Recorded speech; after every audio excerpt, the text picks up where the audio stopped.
మగవాడికి గండం తప్పడం అనేది దేనివల్ల తప్పుతుంది అంటే తండ్రి గారు చేసిన మృత్యుంజయ హోమం వల్ల తప్పచ్చు. కానీ నిద్రమంచం మించి లేస్తూ ఆడది కళ్ళకద్దుకున్న మంగళసూత్రాలు ఉన్నాయే, అవి భర్త యొక్క ఆయుర్దాయానికి నిర్ణయం అవుతాయి. అందుకే ధర్మశాస్త్రం ఎంత గొప్ప విధిని విధించిందంటే, నెలకి కురిసే 3 వానల్లో ఒక వర్షాన్ని ఆడవాళ్ల యొక్క ధర్మ ప్రవర్తనకి ఇచ్చేశారు. ఆడది ధార్మికమైన నడువడితో ఉంటే, ధార్మికమైన నడువడి అంటే భర్తని అనుగమించడం, ఆ భర్త అభ్యున్నతిని కోరుకునేదైతే నెలకి 3 వానల్లో ఒక వర్షం వాళ్ళ వల్ల కురవాలి అని నిర్ణయం చేశారు. నా దృష్టిలో అయితే ఈ వానలు ఇంకా పడుతున్నాయి అంటే అది ఆడవాళ్ళ వల్లే.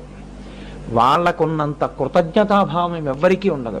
మీరు నమ్మండి నమ్మకపోండి, అమ్మవారి యందు నిష్ట లేకుండా చాలా కేవలం స్వల్ప విషయాలుగా తీసుకున్నటువంటి వాళ్ళు